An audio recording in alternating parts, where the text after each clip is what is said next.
no good. Rebounded by Anthony. 2 seconds left. Anthony for the win. Cody throws it. Cole Anthony gives the Magic a victory. Close Up Magic. All right. Welcome back to another episode of the Close Up Magic. I'm your host, Stephen Cameron, and today we have a really good episode for you. It's a little bit different in the intro. As you can see, it's just me.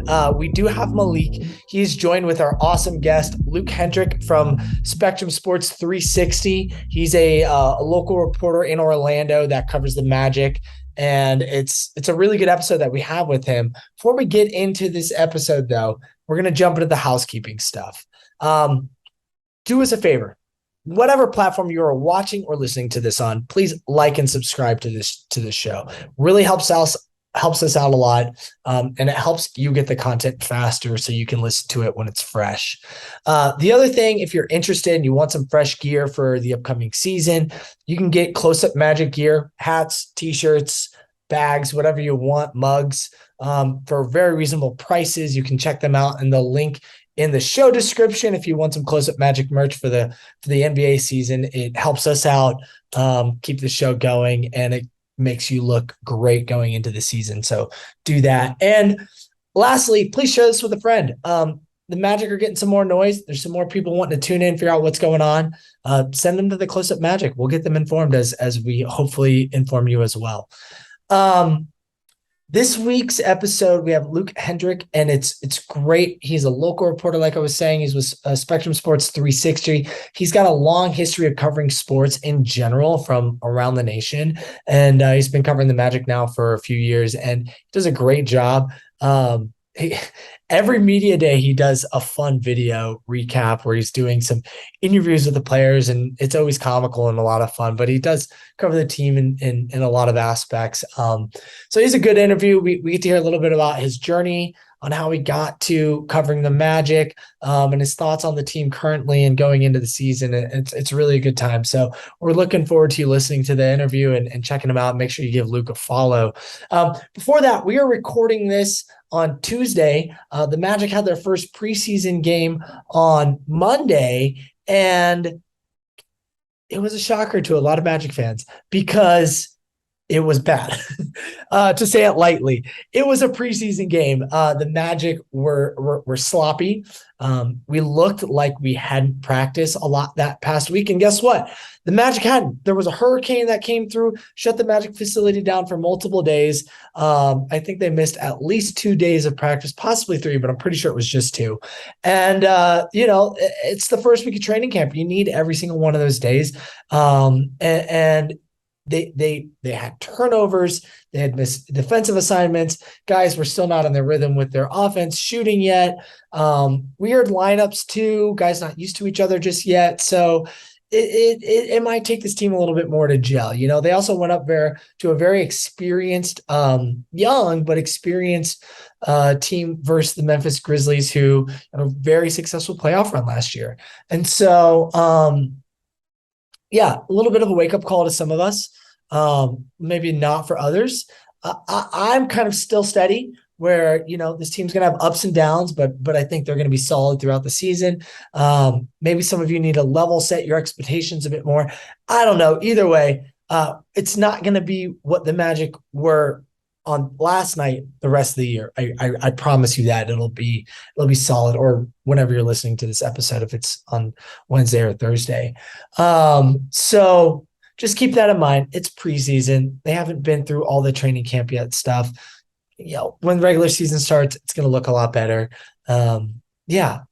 So anyways, without me rambling on too much more, we're going to get in this episode with Luke. Make sure you give him a follow.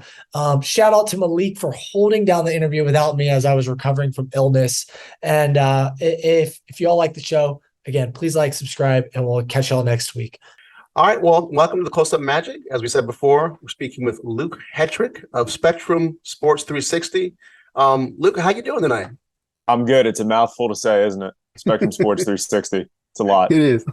Yeah. Every time I still screw it. That's why I don't say the name of the show when we start, because I'm going to mess it up with the S's. It's throw it up there, yeah. Yeah, you know the name of the show. You all can read. It's fine. You did well on the first attempt, though. Exactly, man.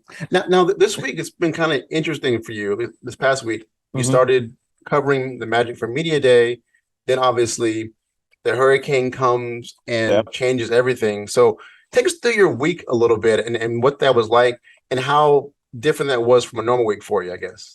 Yeah, I think being on the news side of things, a sports anchor in a news station, you're always prepared for the possibility of getting that call to go to news. Now, that was something we knew was coming. There have been situations where you have major breaking news and have to step in. I can speak from experience where 2.5 years ago, you get the call on a Sunday when you're off in the grocery store and you hear Kobe Bryant's died. We need you to get down to the Amway Center ASAP on a Sunday game, and you got to be ready to go. And it's you just always don't know when that call is going to come. But this time, we knew, thankfully, for our meteorologists, were well out in front of it.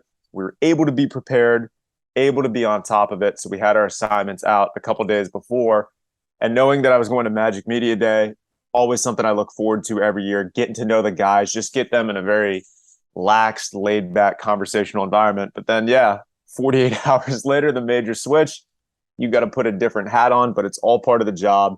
And thankfully, on our end, our station did a great job of making sure we were not put in uncomfortable situations. But if you ask me any day of the week, I would rather be sitting in the training center interviewing the guys, talking about basketball, than talking about a hurricane. So thank you for asking.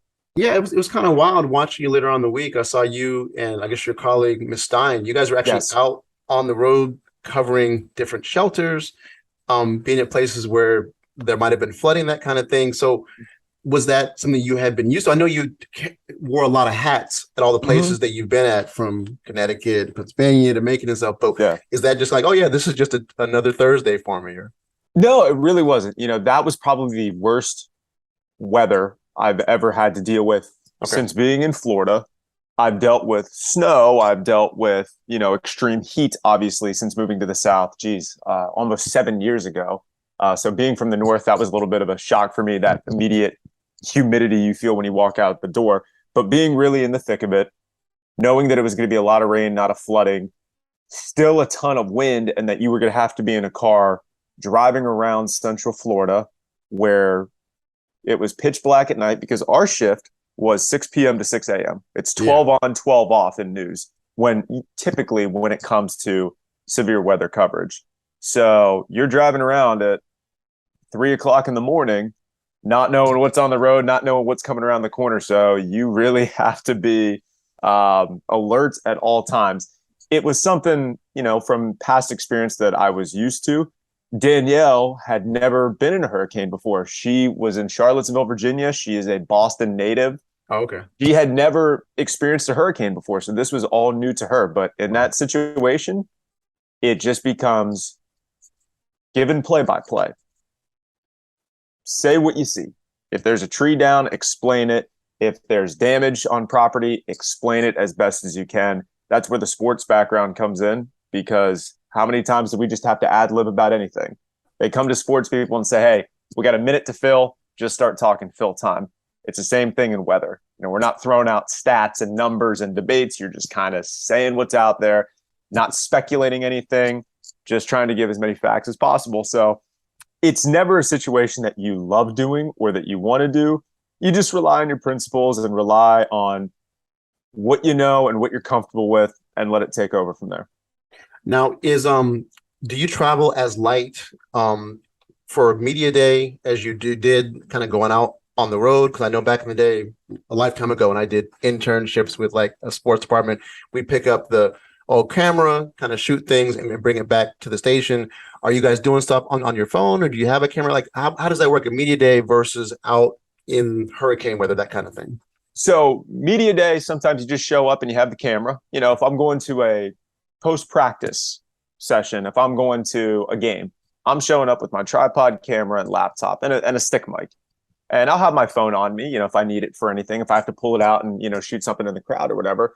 But that's usually how it is. Now, media day, we have been using 2 cameras, a GoPro, and a cell phone, and then a spare camera. So we were doing 5 camera shoots that day. So we were doing a lot. But it was just you, or you had other guys with you? It was myself, Danielle, and we had a photographer from our station come. And so we wanted to make it look like it's Sports Center, like it's a top flight production. 3 people is legion nowadays, man. 3 people, and we took turns, Danielle and I, jumping in, doing different interviews. But you want to show that you care about the product. And I'm not saying people that show up with just one camera don't care. No, but we have fantastic sports journalists in this town, absolutely. But we want to make the production value of what we have as best as we can.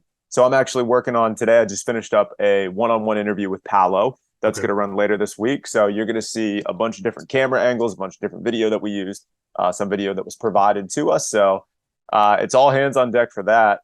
But then when you're out in hurricane, it's don't get the camera wet, put that trash bag on it, put that rain gear on it, make sure nothing happens to it, or take the phone out, stick it out the window, get your shot, take a GoPro, whatever you can. So it was whatever you had to do to get the shot.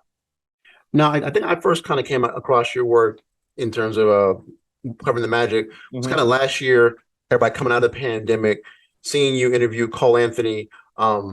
What was that like? And how many years have you been covering the Magic, again, kind of specifically as part of the whole things that you cover and all? You've been around since 2018 with your current station and all, but yeah.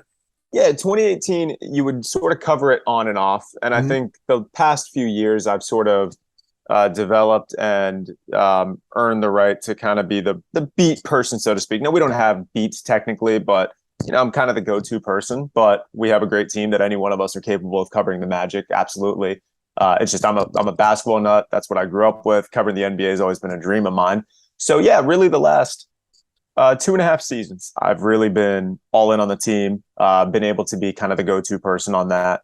And I've really enjoyed it. And sitting down with whoever it may be, they all have different personalities. They all talk a different way. They all twitch a different way. No player on that team is the exact same. I know when I'm going into an interview with Cole Anthony, he's going to be real, but he's going to be high energy, and he's going to have fun, and he's going to be passionate. And you got to be able to get that answer out of him that you want. Now he's going to provide you that energy. He's going to have some bits here and there too. He's going to make some jokes and have some fun and keep it light. And that's his personality. And I want that to shine through. But if there's something that we need to get out, I need to figure out, okay, how do I corral it out of Cole? How do I get him on one path and not, going over here and then going over here? How do I get that information out of him? Coach Mosley's a little bit different. He will be authentic, but he will also be very precise in what he says. I have a great relationship with Jamal. I think Jamal is one of the best coaches I've ever had to deal with. I know how he's going to talk. I know what he means. I know what he's going to say. So different strokes for different folks. Everyone has a different personality. And I think that's the cool thing about this team is they're very authentic guys. They're very young. They're very eager. They're not burned out. They all genuinely like each other. When I first got here, the team liked each other, but it was a much more business approach. It was the Vooch, Aaron Gordon, Evan Fournier. It was very business-like. They were all veterans. They were all, family men at that point. They were having, go home to a family. These guys are going home and playing video games with each other. They're on the road. Jamal says they bring their Xbox, they bring their PS5, and that's what they're out playing. So they're with each other all the time. They're all friends, and it really shows. And I think that's what's really enticing and infectious about this team. Now, obviously Mosley they've been kind of pumping up the thing of going to the next level this year. I wonder, is there a different way that you guys are going to or have already covered the Magic this year versus last year because you have the number 1 pick, because there's maybe higher expectations in terms of competitiveness, even if they may not make the record might not show that because of how strong the East is. Is there a different way that you cover it based on that or what?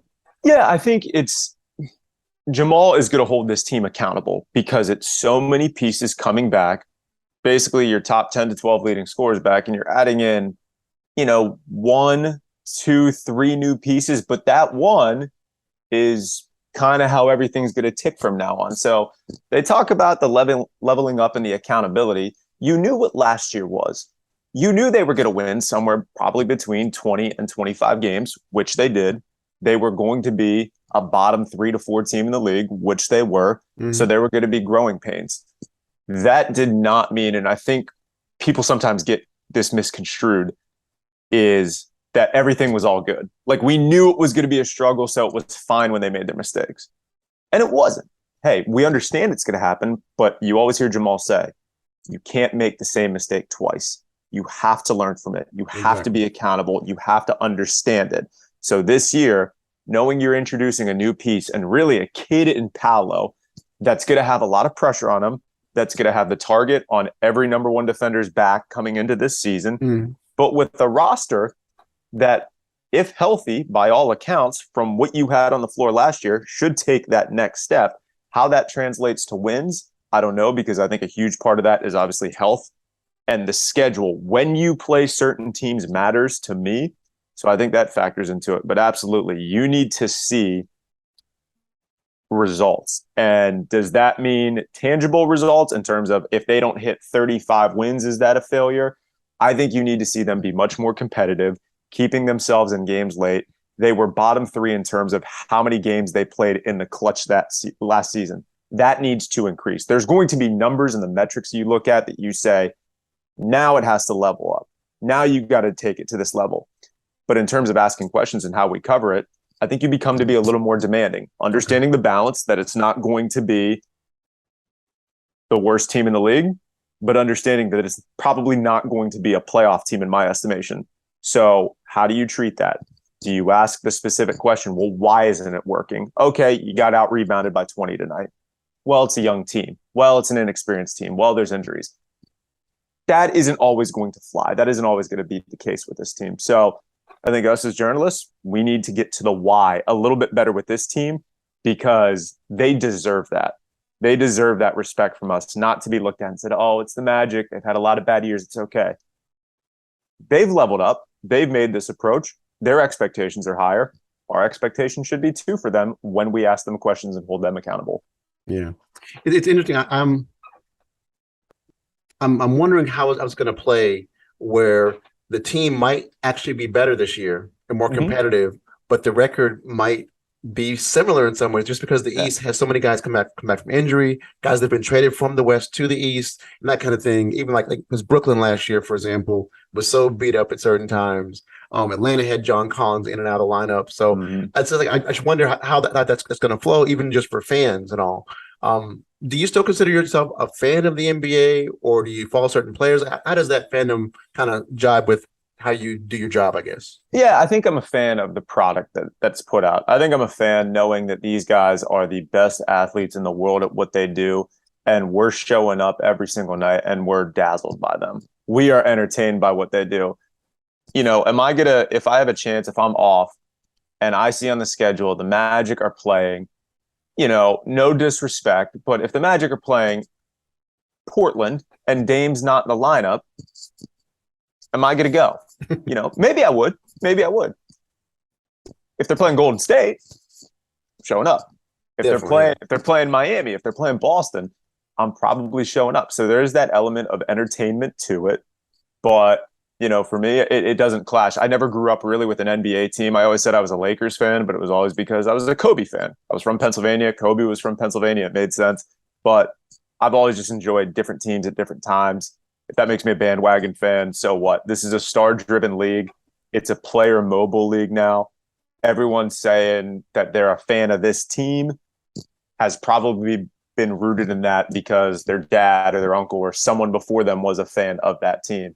Nowadays, you're fans of players, you're fans of stars, you're fans of maybe even a coach, because it's a mobile league now. The demand to win is, I think, higher than it's ever been across the board. So for me, it's never been about a team. It's always been about a player.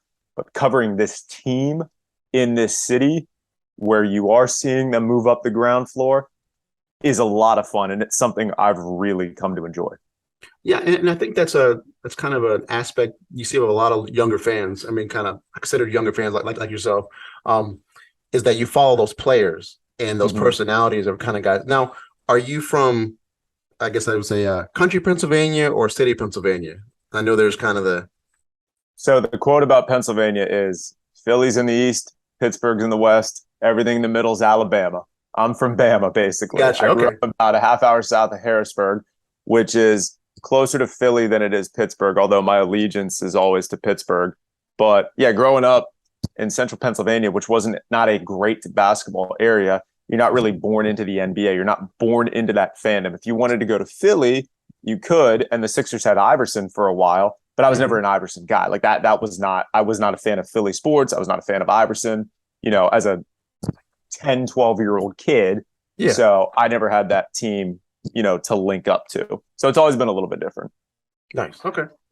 And then, so obviously just following your work, you went to St. Francis, had some work, which is obviously in Pennsylvania, it's work in Connecticut, then to Macon. So it's kind of the life of that kind of TV guy, just grinding your way up. Do you feel like are you getting into more things outside of just your work? Are you trying to get into, promoting your work more and the podcast type of things, or are you just kind of keeping your head down and entrusting people to find you? I'm just wondering how do people do that nowadays, I guess? That's a great question. And I think there's no blueprint to the business anymore. 15 years ago, we could have told you, hey, you go to this school, you get this degree, you put the tape out, and you'll work your way up the ladder. It's not that anymore. That's still one route to take. But, 20 years ago, 30 years ago, there was 2 routes. 10 years ago, there was 15. Now there's a million different routes to take. So you always have to be as flexible as possible. You always have to be willing to try new things. One of the worst things a kid out of college coming out can say is no. Always be open.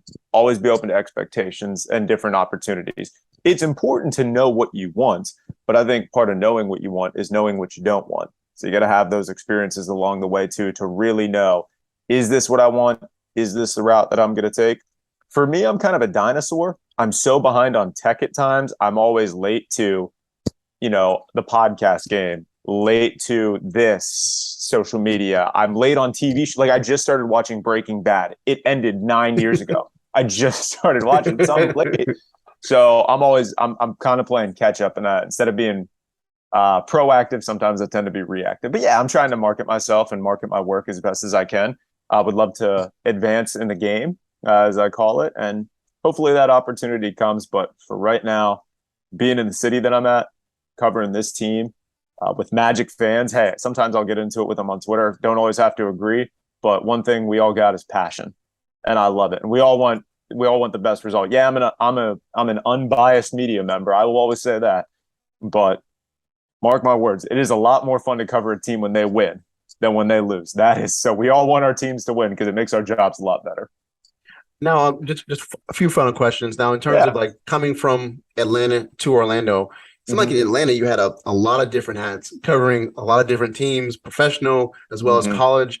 In Orlando, it seems like maybe a little more focus, or is it you have more responsibility here? What's been that change for you on that? Well, Atlanta was a lot of hats in a short amount of time. I was a freelancer there, so I was only there for 3 months. I had left my job in Macon once my contract ended there, went to Atlanta, had a great opportunity there, and it opened up so many doors for me, and I'm forever thankful for Atlanta. That doesn't mean I'm a Hawks fan, but that it did open so many doors, and I had a lot of great people going to bat for me. But in Atlanta, every day it's, hey, we need you to go to the Braves. Hey, the Falcons got OTAs. You need to go there. Hey, Georgia's got their spring game. We need you to drive over to Athens. Hey, Georgia Tech's got their availability today. Go over to that. Hey, Nikki Collins, who's the coach at the time of the Atlanta Dream, she's doing something. We need you to go out there. So it was, you're constantly on the run, going and covering big time stuff. I think I was at Atlanta United's facility a dozen times in 3 months. You're always up there when they're really good. Here, it's a little bit different. It's a different type of sports market. It's now becoming a college football town. I think it's always has been, but it's becoming a UCF town as much as it always has been Florida. I still think Florida is the dominant team in the town and in the state, but UCF has been awesome. They've been great for not just college football, but for sport in general. But with the Magic, amazing. Having the team with that, when your team in the town, when that main team is basketball, it's different. It's different when it's not football. It's different when it's not baseball. When it's basketball, there's a different vibe. There's a different buzz. I think the hard part is this is such a tourist city. It's a transplant city at times. The Magic fans, they're loud, but maybe they aren't as deep as some of these other legacy teams in the NBA. Maybe that's a bad way of saying it, but Magic fans care. And it is so much fun when good things happen, when they get the number 1 pick, they get Jalen Suggs and Franz Wagner, when Coach Mose gets hired, how excited they are. So, yeah, it's probably a little bit different in terms of covering Orlando to Atlanta, but Orlando has been so rewarding in so many ways in my career and my life. So in terms of like on social media and with the fans, what's your kind of interaction between, like, there's obviously the mainstream fans who follow the Magic when they come up during the year, maybe get a little more excited in December. There's people like us who follow it year round, maybe have a little chip on our shoulder, feeling we don't get the respect of other fandoms around the country. Like, how much interaction do you have with each, and what's that like, I guess? I probably should branch out a little bit more, but I like sticking to my base. I like retweeting all the fun. I like retweeting the Close Up Magic Pod. I like retweeting Welt God, and anytime some of the Maddie World, anytime those guys say something that's funny or engaging, I'm in on it. Your boy Stephen Cameron, he always has some really good stuff to say too. So, look, I probably should branch out more. I'm not a big like debate guy. I think sometimes, and that's probably on me, where I can have a discussion. I think debate has gotten so out of whack. It can get toxic. In our culture now. Like, for me, if we want to debate, and I said this too. Now, I think Paolo Banchero is the guy. And the more I think about it, I'm like, man, they got the right pick. But I'd said at the time, I thought they should have went with Jabari. I thought Jabari was a better option for what they needed at the time. Hopefully I'm wrong on that, because, again, I want to cover a winner. And if Paolo makes them a winner, that's awesome. But, if you say you want, and no one was like this, I'm just using it as an example. Okay, I want Jabari, you want Paolo. We're going back and forth, we're comparing stuff. I just see it so often where it's cutting. Ooh. Okay, because you think this, no, you're an idiot. And start the name calling. It's like, bro, we're not talking politics. We're not talking about stuff going on in Ukraine. We're not talking about, whatever hot political issue is out. We're talking about sports. And I just see it so many times. And I think probably for me, I get desensitized as growing up a Penn State fan. You can talk about Penn State football all you want. You can complain about it. And then the scandal hits.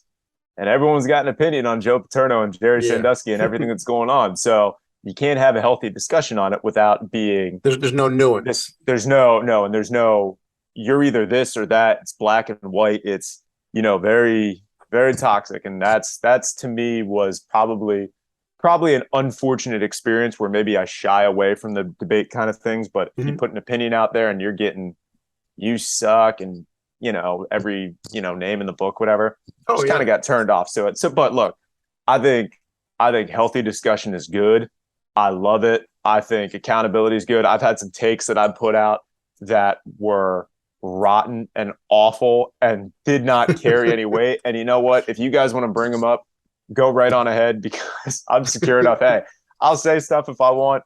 And if I think it makes sense and it ends up, biting me in the butt, then it does. I can tell you this.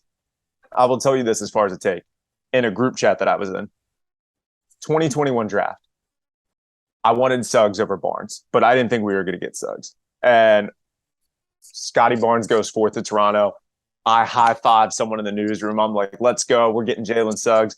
And I still think they got a great pick in it. 8, I wanted Moses Moody.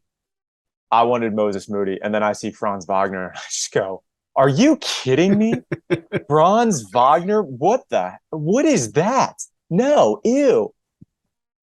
You guys go, like, if people start watching this and screen record that is totally fine. They can do that, because that was a bad take on my end.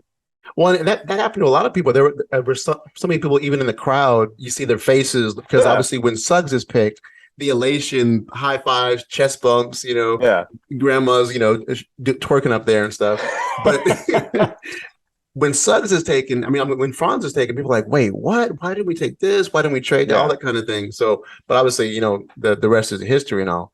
And so, I think a lot of us with Franz, we knew he had talent. We knew, from watching him at Michigan, it was kind of the same thing as a little bit like Jabari, where we got on Jabari for not dribbling. Like, I think there was a stat about how many shots he took compared to how many dribbles he had. And it's, it's fun when you do that with Klay Thompson. It's not great when you do that with other players. But Franz was so good, and still is, moving without the ball. Mhm. He's so high IQ. When you first started to see it, you're like, wow, this makes a lot of sense. This guy's good. This guy doesn't have to be a 1, but he's going to make the team a lot better. He's going to give, so many options to Markel and Cole and Jalen when they're breaking down. And I think that has been he has been so good in that regard. And I think last year with him in particular, and I know we're kind of getting off on a tangent, they basically told him, you need to do just these things, just these couple things. And he did it so well at a high level. And I think when you talk about the leveling up types things, I think you put more on the plate of a guy like Franz Wagner and see what he can do. I think he takes a bigger jump this year. Maybe that doesn't relay itself in terms of stats, but I think you're going to see a more complete Franz in 22-23. Well, I think there were things that you saw him doing even early in the season last year that he wasn't doing in Michigan. He was more aggressive. He was going to the basket in different ways. He was shooting even off the dribble. I'm reminded, it's not, obviously, it's kind of apples to oranges, but Donovan Mitchell in college was kind of known as a defensive player with long arms, that kind of thing. But that summer before he came into the league, he really worked on being able to take off from 1 foot instead of just 2 feet. And it really changed the things that he could do.